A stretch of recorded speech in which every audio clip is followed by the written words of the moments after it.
What's up guys, and welcome back to another speculation video, sort of the third mini-series I'm going to be running in terms of speculations. We have Sinnoh forms, I should say, regional variants going on. We have Mega Evolutions for a possible Diamond Pearl remake, and now we have a series that's going to be focusing on Pokémon Stars and, speculating and discussing about the different sort of components of this possible game. So we're going to preface this with what Pokémon Stars actually is, what we know about it, etc. And then we'll go from there, I suppose. So the main information, or the only information, if it's really credible, came out basically just after the games were released last year. So Sun and Moon came out, and then we were like, boom, Stars is coming out, and we're like, what? Oh, we didn't hear it was coming out. We got the leak from it. So this information came from Eurogamer, but apparently several sources told them that Game Freak is well into development of a third version, Pokémon Stars, or codenamed Pokémon Stars, featuring a same map or similar map or area, and very similar to 3DS, but with improved visuals, and hence this leads on to the possibility that will be on the Nintendo Switch, the new console, because it seems to be taking over both the handheld and the home console area, so that would be, I guess, make a lot of sense, and obviously we don't know much more about that, because that's really it. All we know is basically just higher resolution, but it is slightly different than Sun and Moon. That's all we really have. So what we're going to do in this little mini-series is discuss the different components, as I mentioned before, of this possible game. So in this video particularly, we're going to talk about the theme, or the mascot, or the general basis / plotline of the possible game. Then we're going to go on to talk about whether it's a sequel or a duo game or something like that, and even further going on to talk about differences in the region, extra Alolan forms maybe, Mega Evolutions possibly, and then in terms of story stuff like Team Skull and Aether Foundation returning. So we're going to jump and kick off this video with a discussion about what the theme or the mascot of Pokémon Stars would be. So obviously it's just a code name. We can't say this is Pokémon Stars is the actual name of the release, so we can't really work off of that. But looking at the legendaries, because usually mascots are legendaries, for Generation 7 there are not a huge amount of sort of possibilities. We have, of course, Solgaleo and Lunala have been used for Sun and Moon. In terms of Ultra Beasts, they've basically all been used. They haven't had particular games built around them, but because there was that side quest, side mission, post-game mission concerning the Ultra Beasts, where every single Ultra Beast that popped up, when you combine the games together, makes me think that they won't be able to reuse, for example, Guzzlord as a mascot. And Guzzlord isn't, in my opinion, a very appealing mascot anyway, so who knows, I don't think that would work very well. So we're going to knock the Ultra Beasts off. In terms of other legendaries, we have Tapu Koko, Tapu Lele, Tapu Fini and Tapu Bulu. Again, their likelihood to become a mascot is lessened due to the fact that they had at least some interaction in the story. Tapu Koko definitely did. The others weren't involved in the main storyline apart from brief appearances or brief mentions, and they were mostly post-game catches, but they are very similar to something like Moltres, Articuno, Zapdos, where they're not really get their own game. If the Pokemon were to get its own game, it would likely be Tapu Koko, but since we saw a lot of it in Sun and Moon already, sort of lowers the expectation for that.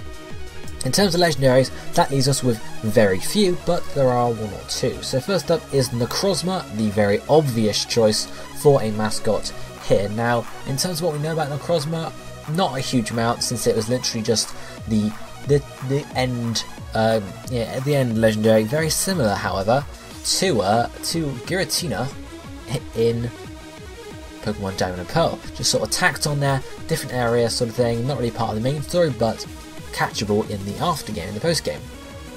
In terms of anything else really about it, we don't know too much, apart from the fact it is a pure psychic type. Now this of course links in to Solgaleo and Lunala pretty well, because they are both psychic types, just having a secondary typing in Steel for Sun, alchemy linking there, or psychic, or ghost in terms of the Moon, ghostly stuff, who knows.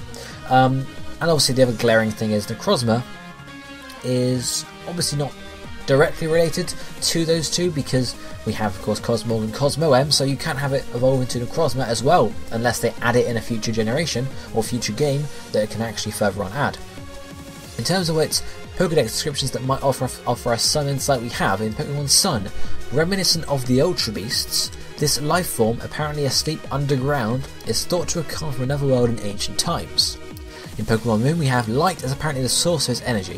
It has an extraordinarily vicious disposition and is constantly firing off laser beams. So this shows that it has some linking into Ultra Beast. Not necessarily is an Ultra Beast, but has some linking because, well, it's mentioned, reminiscent of the Ultra Beasts and possibly comes from another world. This is similar to Solgaleo and Lunala and their evolution line because, as you know, they can obviously travel between the dimensions. They are not Ultra Beasts themselves, as far as I'm aware, is the sort of the accustomed or the accepted definition.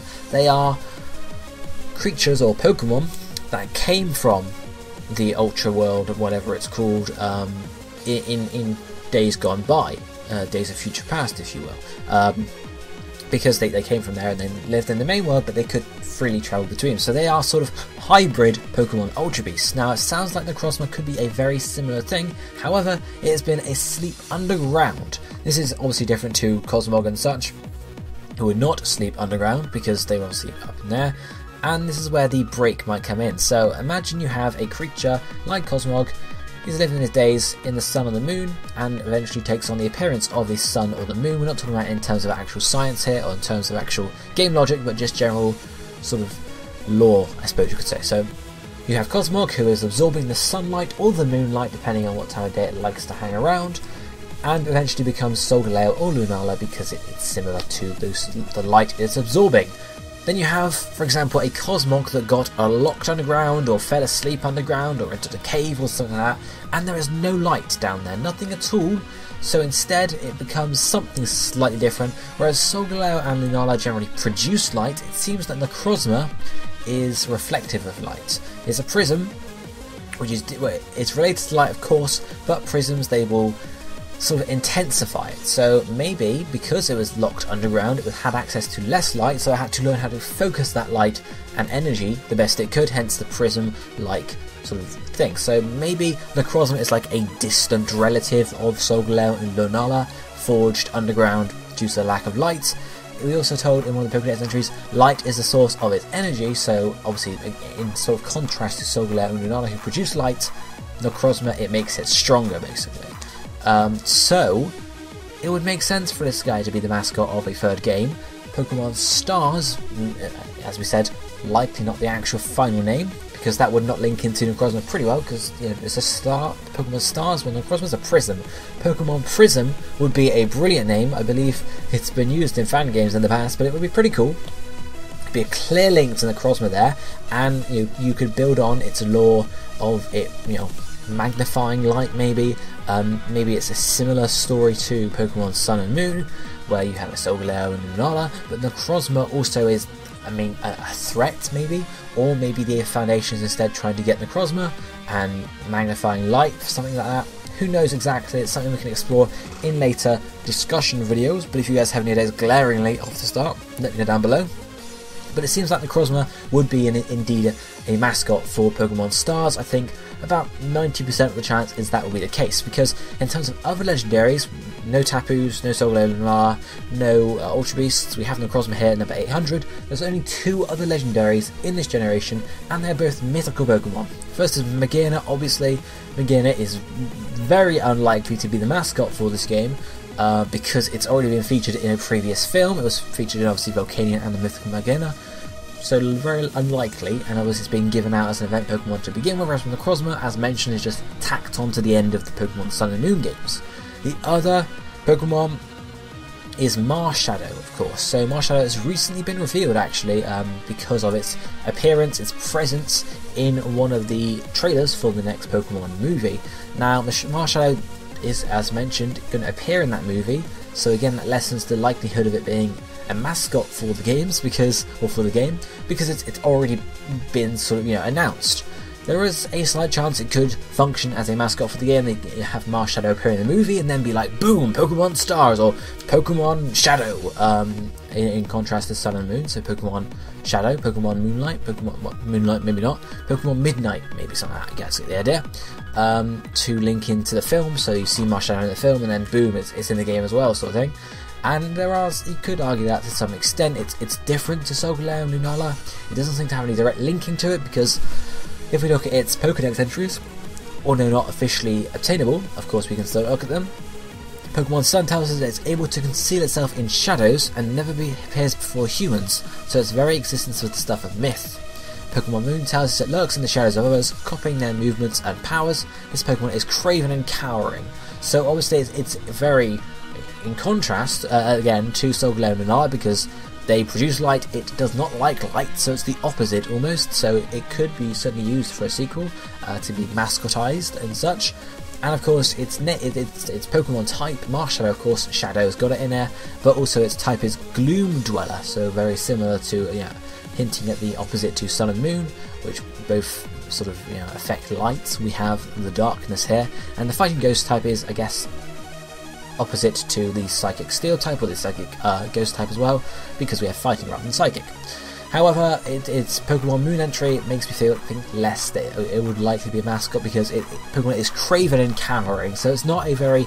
It might be powerful, but it's not a very confident Pokemon in itself. Of course, that doesn't necessarily matter in the grand scheme of things for a mascot for a game, but it would indeed help if it was a very proud and powerful Pokemon, as opposed to being craven and cowering, because it just wouldn't make a very strong mascot indeed. And of course, again, its appearance in the movies, yes, while they could synthesize that and link it up with a game appearance, it's more likely to just appear in the movies and then we'll have a distribution for the Pokemon at that movie venue, hence it would be the mascot.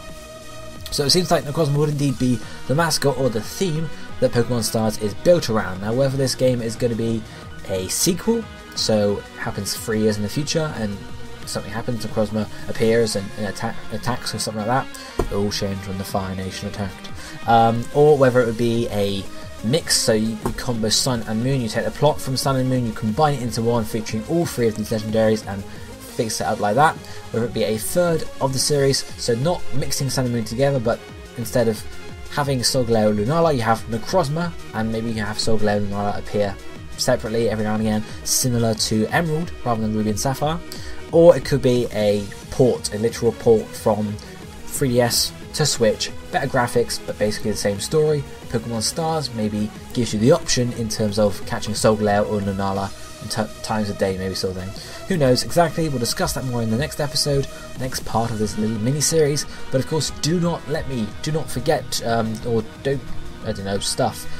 Let me know down below in the comment section anything you think about Pokemon Stars, anything that will be relevant in future videos I do about this, because if you let me know when I do that video, I can't include it in the video. You guys get the idea. So let me know if you have any ideas in terms of whether it be a sequel port, how the plot could go out, whether Team Skull will return, whether you'd see any extra Alolan forms, and extra Megas possibly, Z moves, anything like that. Let me know if you have any ideas down below, and I'll hope to include them when I discuss them in the future. But for now, this is going to be it for me for today, so I shall see you next time. Thank you for watching. Goodbye, my friends.